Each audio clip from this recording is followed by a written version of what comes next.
It is with great honor that I rise today to anchor this CBC Special Order Hour. The Congressional Black Caucus, under the leadership of the gentleman from Louisiana, Cedric Richmond, is committed to sharing with this Congress, as well as with the American people, the issues of great importance to the caucus, to Congress, and to the constituents we represent. For this special order hour, at this time, we believe it is very and vitally important to discuss the temporary protective status of Haiti and other countries. And with that, at this time, I would like to yield to my colleague, the Honorable Mia Love from Utah, as much time as she would desire to discuss this very important issue. Thank you very much. Thank you to my colleagues at the CBC for the opportunity to speak on this special hour, and thank you, Mr. Speaker. Earlier this year, I traveled to Haiti to investigate sex trafficking as part of my work on Financial Services Subcommittee on Terrorism and Illicit Financing. While I was there, I had the opportunity to observe conditions as well as meet with leadership and the president. What I saw was a nation struggling to rebuild after 2010 tragedy that hurt and rattled the nation with an earthquake, a cholera epidemic, and Hurricane Matthew. What I heard was the nation was not prepared for the tens of thousands of Haitians that were to return. Haitian TPS recipients contribute significantly to the United States economy and to the Haitian economy. As Haiti works not only to rebuild, but to rise itself out of poverty that has plagued it for years, I ask the White House to please take a moment to help our friends and allies in Haiti and extend the temporary protective status. And with that, I yield. Thank you. Thank you so very much for your moving words. I know that this is an issue that is very close to your heart, being of Haitian American descent, and we are grateful for your leadership on this, being supportive of the letters to the President, letters to the Secretary of Homeland Security, and for your working in a bipartisan fashion to support the people of Haiti, as well as other countries in this issue. At this time, I would like to yield as much time as he may consume to the chair of the Congressional Black Caucus, Cedric Richmond, who is leading us in this discussion that is affecting the people of Haiti as well as other countries, along with the President's tax plan and how it would affect those Americans who are the least of us and would have the most repercussions for that. Mr. Richmond? Thank you, Mr. Speaker, and I want to thank the gentlewoman from the Virgin Islands, Ms. Plaskett, for leading this special order and for the outstanding work that she has done as her island, the Virgin Islands, the U.S. Virgin Islands, recovers from two devastating hurricanes. And being from New Orleans, I understand what two twin hurricanes can do. Hurricanes Katrina and Rita ravaged our city, our state, along with Mississippi and Texas and the Gulf Coast.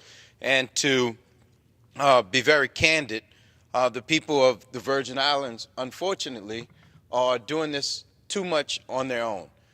Part of what makes America exceptional, part of what makes us the greatest country in the world, is that when we find our citizens in a vulnerable position through no fault of their own, we come in as a government and we help. And when you look at the Virgin Islands and the fact that the damage they have received is more than their capacity to rebuild, and it's through no fault of their own, it's Mother Nature, it's an act of God.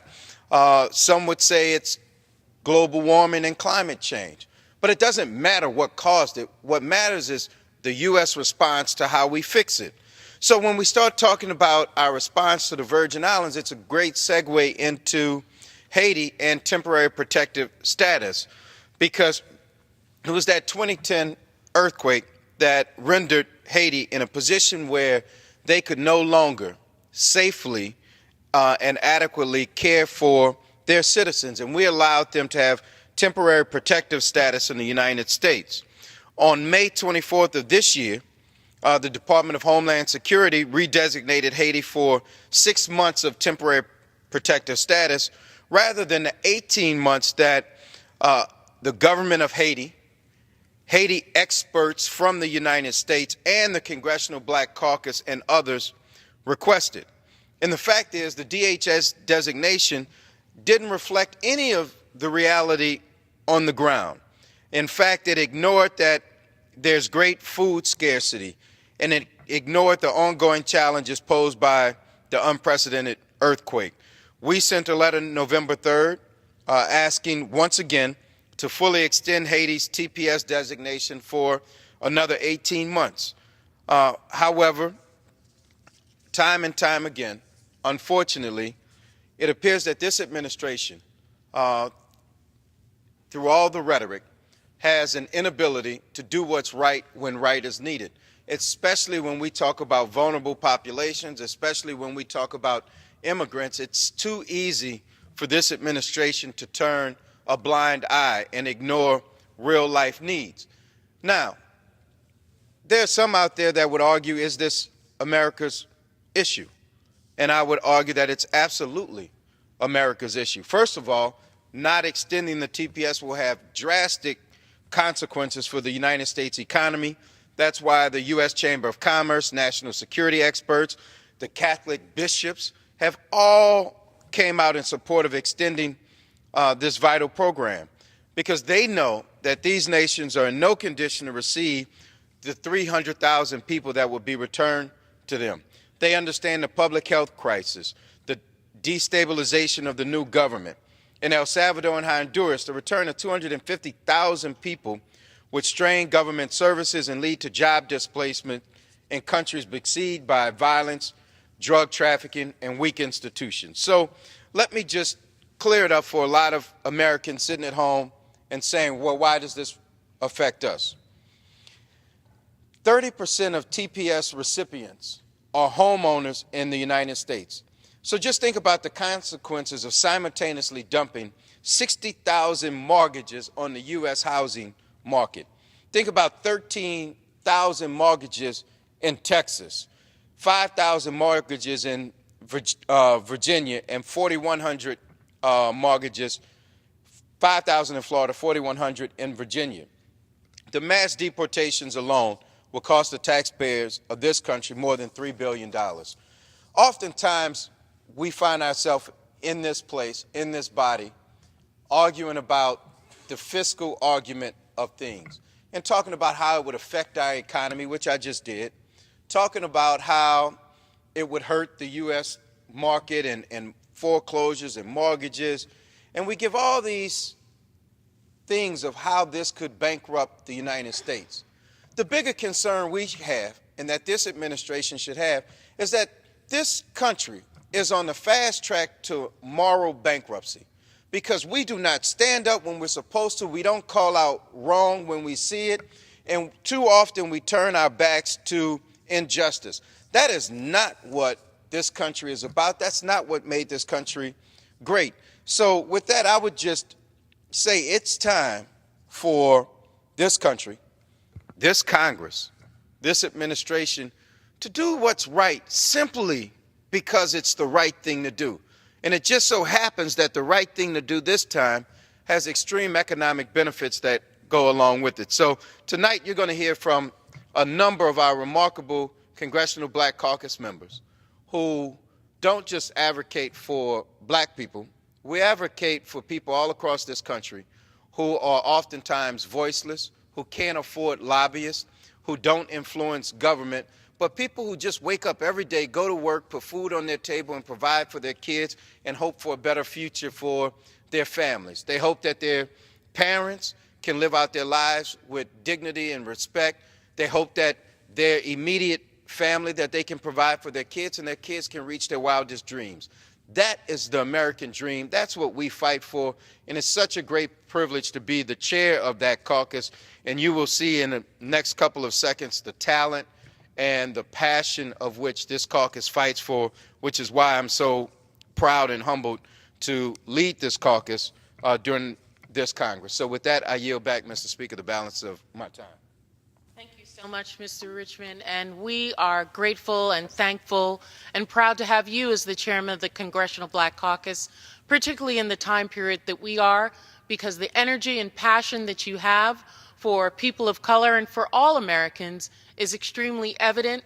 The fact that we are not having discussions that are based on emotion, but really based on facts, digging more into policy and the actual effects that those policies have on Americans and throughout this country is something that is what I think this Congress should be driven by, rather than emotion or visceral reactions to actions that people have that take our eyes off of the things that we should be focused on.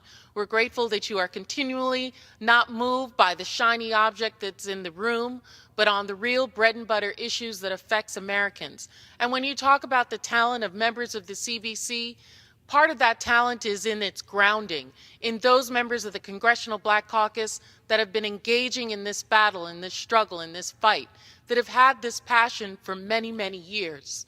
I'm happy at this time to yield as much time as she would consume to the gentlewoman from California who has been at the forefront in fighting for people who have been underserved, not only in this country, but around the world. It is through the work of this member that individuals and countries in Africa have been able to receive the support from this country as this country was trying to pull it away. In other parts of the world, and we're grateful for her doing it in her own backyard in California, but also into those inner cities throughout this country, in rural areas as she sits on the Appropriations Committee to support Americans throughout the country. So I would yield as much time as she may consume to the gentlewoman from California, Congresswoman Barbara Lee. Thank you very much. First, I want to thank you, Congresswoman Plaskett, for yielding and also for organizing us here tonight and every week on the issues that are so important to this country. Your leadership specifically for the Virgin Islands is truly commendable.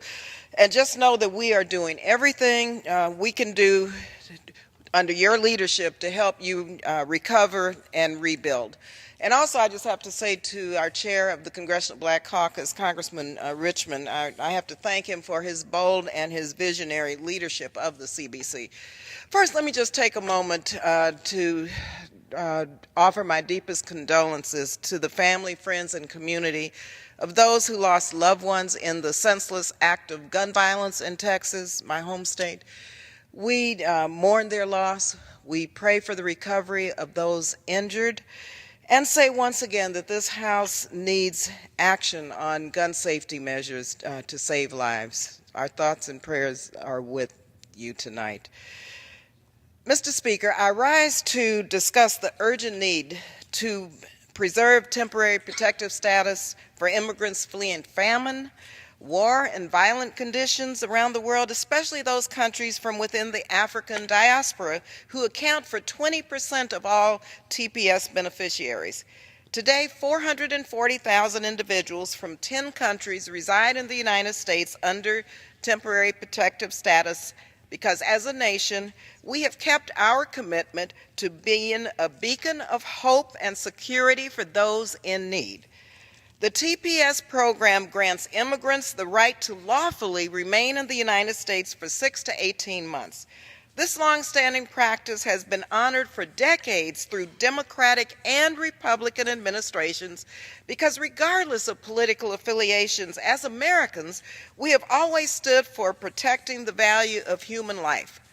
Sadly, the Trump administration fails to grasp the life-saving impact of this program. Just last month, the administration announced that it would terminate TPS designation for Sudan, despite the ongoing humanitarian crisis in the region. And in the coming days and weeks, Mr. Speaker, the Trump administration, unfortunately, will decide the fate of TPS holders from vulnerable countries including Honduras, Nicaragua, El Salvador, and Haiti. Let me be clear. Failure to renew TPS status would mean deportation for over 300,000 individuals who are working and living in the United States. We also know that this issue disproportionately impacts immigrants from countries within the African diaspora. Take Haiti, for example. After a devastating earthquake and horrific hurricane, there is an active cholera outbreak and protracted food security crisis. Letting TPS expire for this country would send 50,000 people back to uncertain fates. An influx of people of this size would further destabilize a fragile recovery. That's why I joined my colleagues in sending a letter to the Department of Homeland Security calling for a full 18-month extension of Haiti's TPS designation. And in El Salvador and Honduras, the return of over 250,000 people would strain government services and lead to job displacement in countries besieged by violence, narcotics trafficking, and weak institutions. Unfortunately, this week, Secretary Tillerson falsely claimed that conditions on the ground no longer warrant TPS designation for these countries. How he came up with that, I have no idea. This is really a shame and disgrace. That's why members of the Congressional Black Caucus are here tonight fighting for temporary protective status, because we cannot turn our backs on our brothers and sisters in their time of need. TPS holders have families, they own businesses, and they contribute to this country in countless ways. And at a time when devastating hurricanes and flooding ravages our neighbors in the Caribbean, the last thing that our government should be doing is turning its back on TPS holders.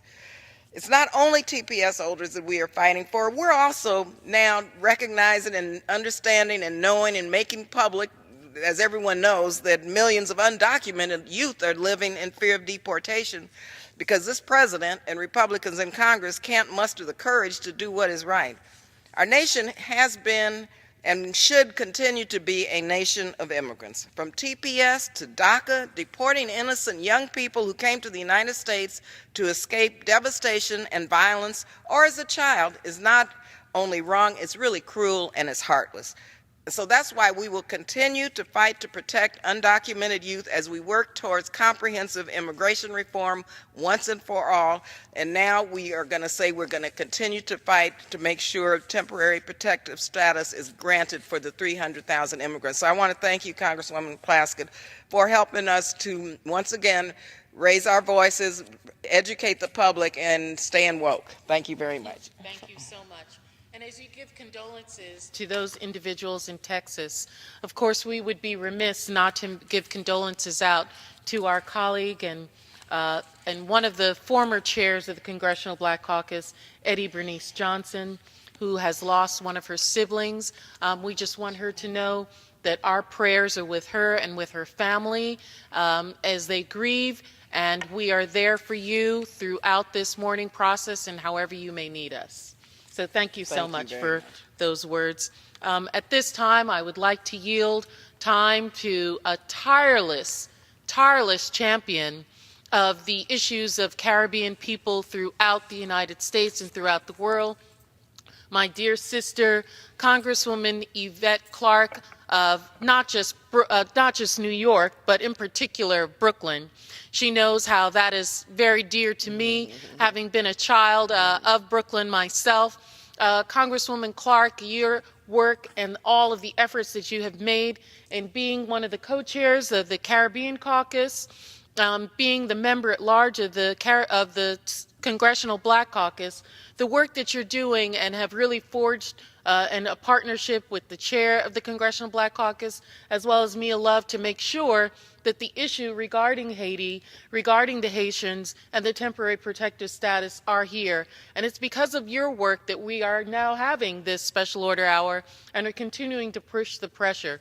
So I would yield as much time as you may need to discuss with us, with the American people, with this Congress, and with the Speaker, how we should be moving forward with the issues regarding the people of Haiti, and how extending the temporary protective status is not only good for the Haitian economy, it's good for America as well. So thank you for leading us in this effort. I thank the gentlelady from the U.S. Virgin Islands for her leadership on this matter, serving as co-chair for the Caribbean Caucus and being an outspoken advocate and fighter on behalf of the people of the U.S. Virgin Islands who are still reeling from the two hurricanes that wreaked havoc with the three islands of the U.S. Virgin Islands. I want to thank you for organizing us this evening and really moderating what we all have to say here today. And I want to thank you, Mr. Speaker. I rise today to express my concern for the more than 300,000 temporary protected status beneficiaries who are under attack from this administration. Temporary protected status was signed into law with bipartisan support by President George W.H. Bush as part of the Immigration Act of 1990. Since then, it has been used in roughly equal numbers by Democratic and Republican presidents alike. This program is based on a simple idea that we can all agree upon. The idea that it is immoral to send someone back to a country suffering from famine, disease, war, or governmental collapse, where they could reasonably expect to perish. Today, instead, we as a society decided long ago as a humanitarian gesture to extend ourselves as a safe haven and to temporarily allow such people the ability to lawfully remain in the United States for up to 18 months at a time and seek gainful employment as conditions in their home countries would improve. This is not citizenship. This is not amnesty. Rather, it is a way of protecting human life while allowing eligible individuals from Haiti, Yemen, Honduras, Nicaragua, and numerous other countries across the world to earn wages for themselves and their loved ones abroad. Unfortunately, this administration's antipathy toward immigrants, particularly immigrants of color, has found its way to some of the most vulnerable amongst us and threatens the existence of this common sense program rooted in human decency and respect for life. This program of agreement is now being totally undermined with real lives hanging in the balance. For example, while it would seem obvious to extend Haiti's temporary protected status in light of the catastrophic 2010 earthquake, subsequent cholera epidemic, food insecurity crisis, and the damage inflicted by Hurricanes Matthew, Irma, and Maria, this administration's only extended Haiti status for 6 months in the month of May, while at the same time the administration insinuated that Haitian TPS recipients were criminals. The administration now appears ready to ignore the advice of Haiti experts in the United States and the request of the Haitian ambassador by forcing some 50,000 Haitians to subject themselves to life-threatening conditions in Haiti. This would not just be tragic for those forced to return. It would also be detrimental to Haiti's economy, which benefits significantly from the hard-earned remittances that Haitian TPS beneficiaries send back to their loved ones. It is also no way to treat a neighbor that is located less than a 2-hour flight away from American soil, the most impoverished nation of the Western Hemisphere. Indeed, such a decision would be cruel and unusual punishment. For this reason, I've worked with Congressman Cedric Richmond, chair of the Congressional Black Caucus, and my colleagues of the Congressional Black Caucus in sending a letter to Acting DHS Secretary Elaine Duke, signed by the entire Congressional Black Caucus, requesting a full 18-month extension of Haiti's TPS status. I also ask that Acting Secretary Duke take the Haitian ambassador up on his invitation to visit Haiti and to see the conditions for herself. However, Haiti is not the only country that clearly merits an extension. Nearly 60,000 Hondurans and Nicaraguans currently await news of their fate. as will thousands of other immigrants from Africa, Asia, and the Middle East. While I hope that Acting Secretary Duke will do the right thing and make an evidence-based decision in light of the human cost to her actions, our experience teaches us that we must also prepare for the worst. Where this administration refuses to respect decades of bipartisan agreement, Congress must assert its constitutional powers and act to safeguard human life and American interests. I therefore call upon my congressional colleagues to come together and pass bipartisan legislation that will protect the hundreds of thousands of TPS beneficiaries from around the world, Black, brown, Asian, and other, who are at this moment relying upon us for their very lives. Although we live in divided times, times of great division, now is the moment to come together and recommit to the basic values that unite us all. This country was founded upon the idea of human dignity, and TPS is yet another test of whether we will be true to that idea or fall painfully short. We must not fall short, but instead we must rise to the occasion. Mr. Speaker, TPS is something that falls within our purview to address. It is my sincere hope that we will address this impending crisis. When I think about Haitians who are living here, many who have at this stage had children born in the United States, and many who are here during the most productive time of their lives, when they can work because of their strength and their ability, their intellect, it would be a travesty to begin separating families and to wrench from these individuals the opportunity to add value to our civil society while undergirding the nation of their birth, the nation that many hope to return to at the appropriate time by summarily excusing them from our civil society. Having said that, I too stand with my colleagues to extend, on behalf of Chairman Richmond, the executive officers, and members of the CBC, a heartfelt condolence in this season of bereavement to our dear colleague, Congresswoman Eddie Bernice Johnson, on the loss of her sister. She remains in our prayers at this time, and I yield back to the gentlelady from the U.S. Virgin Islands. Thank you once again for your leadership. Thank you so much for the insight that you've given us into the conditions, not only in Haiti, but the responsibility that we have as Americans to our near neighbor, to a neighbor which supported us during our own revolution, who was there for us at the inception of the United States.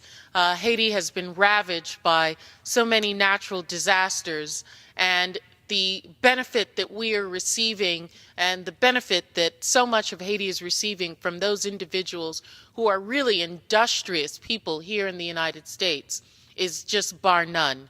At this time, I would like to yield as much time as he may consume to the gentleman of New Jersey, of Newark, Mr. Donald Payne, for his tireless work on behalf of so many people throughout the world as he sits on the committees of Homeland Security as well as Transportation and Infrastructure, where he works on issues related to developing and building. He has oversight in Homeland Security over the issues that affects us, and so I'm sure, Congressman Payne, you have particular insight into how this temporary protective status would affect the people of Haiti and what it means to the security of this country to allow that temporary protective status to be continued from your perch on the Committee on Homeland Security. Yes. Mr. Speaker, first let me thank the gentlelady from the Virgin Islands for her leadership on these issues. Right now, her focus has been on helping her country come to grips with the devastating hurricanes that have struck all the islands of the American Virgin Islands, and has demonstrated great leadership in that endeavor, and also in the whole issue around TPS. Ms. Plaskett and Ms. Clark have been our true leaders in the diaspora around these issues, whether it be the Caribbean or back to the continent of Africa. So I just want to acknowledge their great work on all of these issues, and also naturally thank her for hosting tonight's special order hour on protecting TPS recipients.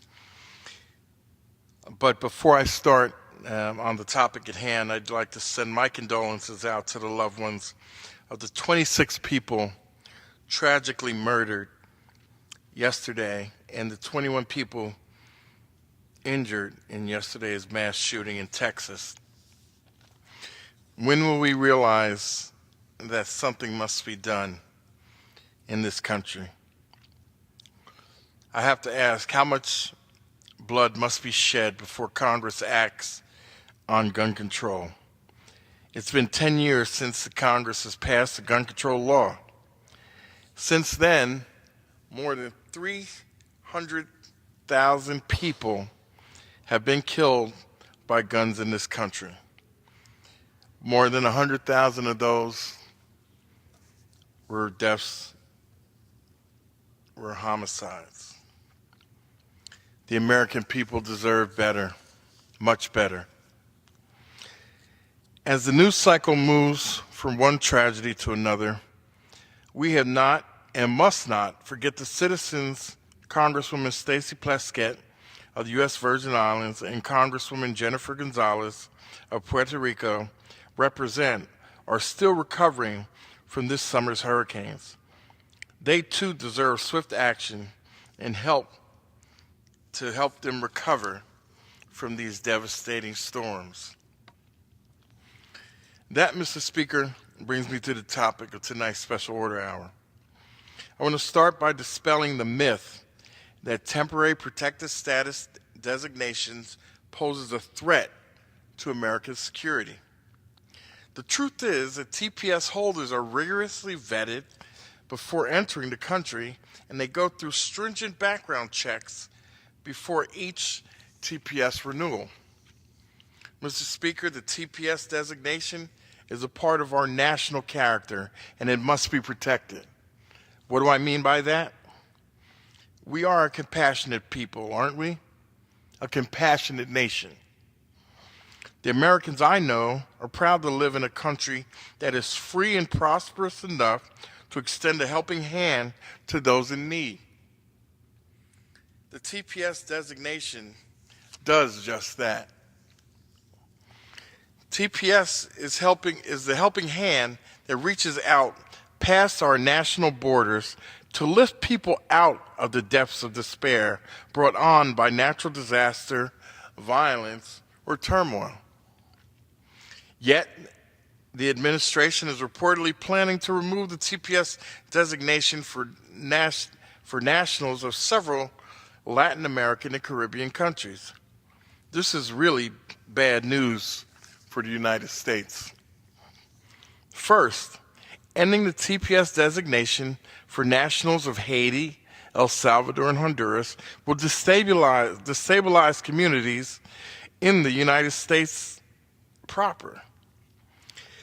TPS holders own small businesses. They pay taxes. They take out mortgages. They fill jobs that we rely on every day in construction, hospitality, restaurants, landscaping, and elder care in particular. Ending their TPS designations means ripping people out of their communities and local economies. Businesses will shutter. Essential jobs like disaster cleanup will go unfilled. The national economy will suffer a $164 billion loss in gross domestic product. Without TPS holders from Haiti, El Salvador, and Honduras, New Jersey will lose $864 million from its GDP, and my state cannot handle that burden. Second, ending TPS designations for Haiti, El Salvador, and Honduras will tear apart families of color. Many TPS holders have lawfully lived in the United States for more than a decade. They have established their families here. They are parents of 270,000 U.S. citizens. In New Jersey, 8,800 U.S. citizens were born to TPS holders from Haiti, El Salvador, and Honduras. Forcing TPS holders to leave the country means forcing them to leave their families. Hundreds of thousands of U.S. citizens will have to say goodbye to their parents and their grandparents. People will be forced to return to countries that are still suffering from the problems that led them to the TPS designation in the first place. Third, removing the TPS designation for nationals from Haiti, El Salvador, and Honduras will threaten security throughout Latin America and the Caribbean. These small countries are still suffering from disasters, public health crises, and political instability. The sudden influx of 300,000 additional people has the potential to destabilize national governments and threaten security throughout the region. Mr. Speaker, in 2015, 2016, and 2017, I led the effort to get TPS designations for Guinea, Liberia, and Sierra Leone. These countries were reeling from public health and infrastructure emergencies. They face existential threat from the Ebola virus, and the American people lent a helping hand by giving them temporary protected status. I have no doubt that authorizing nationals from those West African countries to enter the United States saved lives. No doubt whatsoever. Mr. Speaker, we must not abandon our national character to the cynical call of America first. The TPS designation does not weaken us. It strengthens us by showing the world that the United States is morally worthy of its status as a superpower. Rolling back the TPS program is bad policy, it's bad politics, and it's immoral. The United States turns its back on those in need. If the United States turns its back on those in need, what have we the people become? And with that, Mr. Speaker, I yield back to the gentlelady from the Virgin Islands. Thank you so much for that the information that you shared with us, but more particularly for causing us to reflect on who we are as Americans and what we stand for, and reminding this Congress and this House how we have a responsibility to those in need, that with greatness comes responsibility. To whom much is given, much is required. And that requirement of us particularly are to our neighbors. And we know that Haiti is in fact our neighbors. And we have a responsibility to be there for them. Thank you so much for all that you're doing and how often you are here for the Congressional Black Caucus Special Order Hours to give us information, to cause us time to reflect. I'm extremely appreciative of that, Mr. Payne. I want to thank you so much for all that you do for the Congressional Black Caucus, your steady reliability in being there to support the issues that are important to the caucus and to all of us as Americans. Thank you. Mr. Speaker, may I ask how much time is remaining? The gentlewoman has 20 minutes remaining. Thank you so much. At this time, I would yield as much time as she may consume to the gentlewoman of Florida, Congresswoman Val Demings. May be new to this Congress. This is her first term as a freshman, but she is not new to supporting issues that are important to the American people. In her time in Florida, having served as a public servant on the front lines for all of us, and now here in the Congress, she is continuing that work. From your position on Homeland Security, and particularly to border and maritime security, this is an issue that you, of course, have great insight into. I know that you have a large number of Haitians in your own community and recognize the productivity that they provide, the stability that they provide in your community, how embedded they are in that community, and we're grateful for you being here and part of this Congressional Black Caucus Special Order Hour on the issue of temporary protective status for all countries. There are 30 countries, 300,000 individuals who have that status, but in particular to the 50,000 Haitians who are living in this country during this time. Thank you. Thank you so much to my colleague from the Virgin Islands for her leadership on this issue, for making it a priority and giving it the urgency that those under TPS status deserve. Mr. Speaker, first of all, of course, I want to extend my condolences to the families whose loved ones were murdered in Sutherland Springs, Texas, while attending worship service. I also extend my condolences to my colleague from Texas, Eddie Bernice Johnson, who is mourning the death of her sister. Mr. Speaker, after college, it was a lot of years ago, but I remember it like it was yesterday. I worked as a social worker, working with families in need of emergency services, in need of shelter, in need of food, and in need of medical care.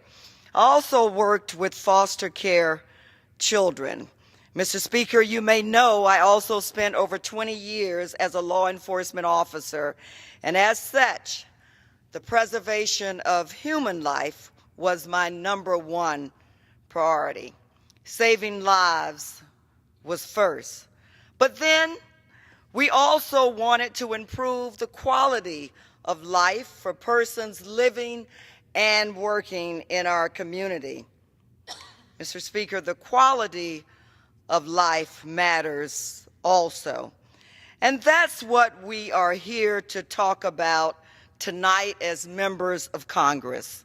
Improving the quality of life for families who desperately need our help. Approximately 50,000 Haitians hold TPS. 32,500 of them live in Florida. 32,500 live in Florida. 18,800 U.S.-born children in Florida have Haitian parents who are TPS holders. How did we get here, Mr. Speaker? As you know, an earthquake, not planned, not expected, but left thousands dead and resulted in the total collapse of Port-au-Prince's infrastructure. A few years before the earthquake, I participated in a mission trip to Port-au-Prince, Haiti.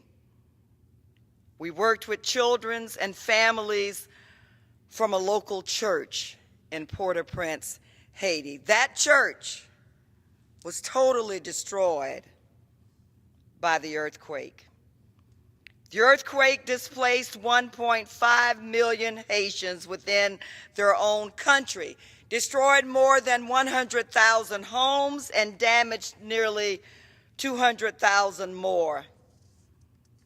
The number of schools that were destroyed in Port-au-Prince alone is unbelievable. Over 55,000 Haitians who lost their homes in the earthquake are still living in 31 camps for internally displaced persons unable to leave. We're here tonight to talk about improving the quality of life for persons, families who desperately need our help. This crisis is not over. In April of this year, heavy rains caused flooding and landslides. According to the Haitian officials, an estimated 80% of spring harvest may have been destroyed. This crisis is not over. Since September of 2016, damage from Hurricane Matthew and recent rains have compounded food insecurity experienced by an estimated 3.2 million people in Haiti, not to mention the devastation caused by Irma and Hurricane Maria. Hurricane Matthew also exacerbated the food insecurity crisis that already existed, placing 2.4 million Haitians, 32% of the population, in the grips of an acute food insecurity crisis. Mr. Speaker, forcing the return of 50,000 people to Haiti would disrupt any meaningful effort to recover. As you know, in May, the Department of Homeland Security redesignated Haiti for 6 months of temporary protective status rather than the full 18 months requested by the government of Haiti. DHS's decision obviously did not reflect the reality on the ground. Regardless of how you might feel about the policy, TPS holders are perhaps the most vetted, legally present, and work-authorized community in our country. They have submitted to numerous criminal background checks every 18 months. Americans with temporary protective status are hardworking individuals who are contributing to our economy, our communities, and our industries. Just check the numbers. Mr. Speaker, the only strategic and humane decision is to fully extend Haiti's TPS designation for 18 months by the November 23rd deadline, working to improve the quality of life for families who desperately need our help. That's the promise of America, and I pray that America keeps its promise. With that, Mr. Speaker, I yield back to my colleague from the Virgin Islands, Representative Plaskett. Thank you so much for that heartfelt appeal to the better senses of us, to the better angels within us as Americans, but also just speaking practically about what this policy does, not only for Haiti, but for us as Americans. You know, you hear stories about most people, how this affects them. We hear the larger numbers, 50,000 individuals from Haiti, 300,000 individuals from grouping from all other countries. We found out that just a report just came out that Nicaragua will only have 12 additional months for temporary protective status, while the conditions in Nicaragua have not changed. I heard a story about a woman, Joanna Desire, is one of the Haitians. On a recent day in Manhattan, the 32-year-old home health care provider races in between patients. By midday, she has already helped transport one of her regular patients, a young girl with severe respiratory disease, to school, visited 2 senior patients in their home. It's a hard job, but she says it's rewarding. Most of the immigrants that I know, they have a busy life like me, she says. I leave home like 5:45 a.m. and sometimes get home by like 9 p.m. Joanna came to the U.S. in 2018 and was still in the U.S. when a powerful earthquake struck Haiti in 2010.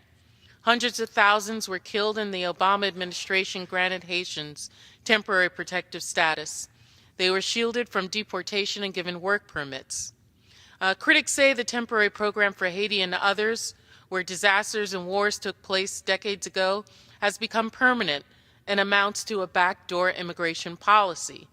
However, what we need to understand is what's still going on in Haiti right now. Why this also makes sense for us is that it's estimated by the think tank Inter-America Dialogue that all Haitians abroad this year alone, Mr. Speaker, will send home $2 billion in remittances to that country. That's nearly equal to Haiti's annual operating budget, that $2 billion. The money that the Haitians that are living in the United States and sending back home is keeping that economy afloat. Without the money that the Haitians in the Americas and in the United States and America are providing, there would be a complete collapse in the country of Haiti, which would then create additional cataclysmic work that we as Americans would need. We talk about immigrants trying to come into this country. We talk about the collapse of infrastructure, the collapse of an economy. That will happen if the Haitians that are still living here in the United States under temporary protective status with jobs are caused to leave. In May 2014, on May 24th, the Department of Homeland Security redesignated Haiti for 6 months of temporary protective status rather than the full 18 months. That's important to understand that because of that smaller amount of time, Haitians still have to apply. It costs almost $2,000 to apply for an extension of a visa. These people are in flux as to whether or not they should continue to apply. In a letter sent on Friday, November 3rd, the Congressional Black Caucus urged the Department of Homeland Security once again to fully extend Haiti's TPS designation for 18 months by the November 23rd deadline in light of the aforementioned conditions in Haiti, as well as the damage caused by Hurricanes Irma and Maria, which has exacerbated these conditions. And I'd ask to have the letter placed in the congressional record for others to see. Without objection. Thank you so much.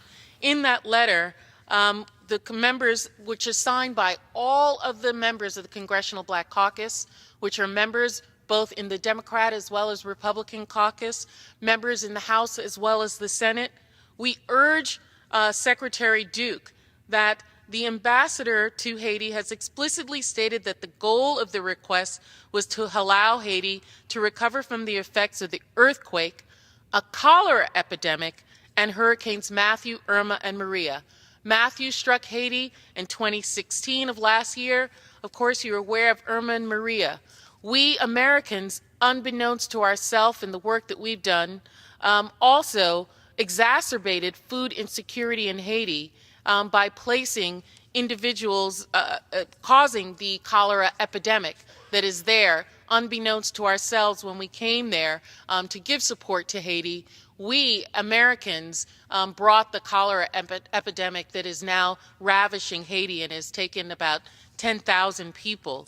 Additionally, Hurricane Matthew exacerbated the food insecurity crisis in Haiti, placing 2.4 million Haitians, 22% of the population, in the grips of an acute food security crisis. I have many Haitians that are in my community in the U.S. Virgin Islands, and we count them as some of our hardest workers. And we recognize the impact that sending so many of these people back would have, not only on the loss of jobs here and the work that those individuals are doing in the United States, but on the economy of Haiti itself. There is no infrastructure that will support the 50,000 people going back to Haiti at this time. And that economy will probably completely collapse without the remittances that the Haitians that are living in the United States would be able to bring to that country. Therefore, the negative consequences of terminating Haiti's TPS designation would be twofold. Such actions would be catastrophic to Haiti's recovery efforts and run counter to congressional efforts to improve American relations in the region through the recently passed United States Caribbean Strategic Engagement Act, Public Law 114291. So, the 300,000 Hondurans, Nicaraguans, Haitians, and Salvadoran immigrants await a mass deportation decision on temporary protective status, and we are urging, Mr. Speaker, that this Congress would continue to urge the Department of Homeland Security and use our own powers to ensure the safety of those individuals, ensure the safety of the stability of the economies of our near neighbors of Honduras, Nicaragua, Haiti, and El Salvador, and urge the U.S. Department of Homeland Security for their protections not to expire, and not to put these people into difficult choices of returning to countries that still face many of the same extraordinary conditions that led to the initial grant of TPS, or remaining in the United States without lawful immigrant status. We believe that this is the right thing to do, that this Congress wants to do the right thing, that the Trump administration's 2018 proposed budget request to Congress, for example, proposes to reduce foreign aid to Latin America and the Caribbean to levels not seen since 2001. Because of that, the remittances of these individuals is even more important. Remittances from the United States to El Salvador equal $4 billion, Honduras $3.3 billion, to Haiti almost $2 billion. Using GDP estimates from the World Bank, remittances make up more than 15% of the GDP for El Salvador, Honduras, and Haiti. Therefore, if we are going to reduce the budget in terms of foreign aid to these countries, it's important that we do not allow the collapse of these countries, what will not only bring economic collapse, but we know is very likely to bring political anarchy and political disruption as well to countries that are unstable as they are, countries where we are looking to bring stable democratic governments and ensuring that individuals are allowed to stay here in this country and provide those remittances, provide the support that's necessary to grow those economies, embed democratic ideals will be most beneficial to us and to ensure the stability of the Western Hemisphere at this time. Mr. Speaker, this is an imperative that is important to this country, imperative to the United States, and we are grateful that we've had this time to share this information with you, with the American people, with this Congress. We are urging our colleagues, urging members of this Congress to work with members of the Congressional Black Caucus, individuals you've heard tonight, Mia Love, Cedric Richmond, Yvette Clarke, Donald Payne, Val Demings, Barbara Lee, all the members of the Congressional Black Caucus and others who urge that this support be enacted not only by the Department of Homeland Security, but by this Congress.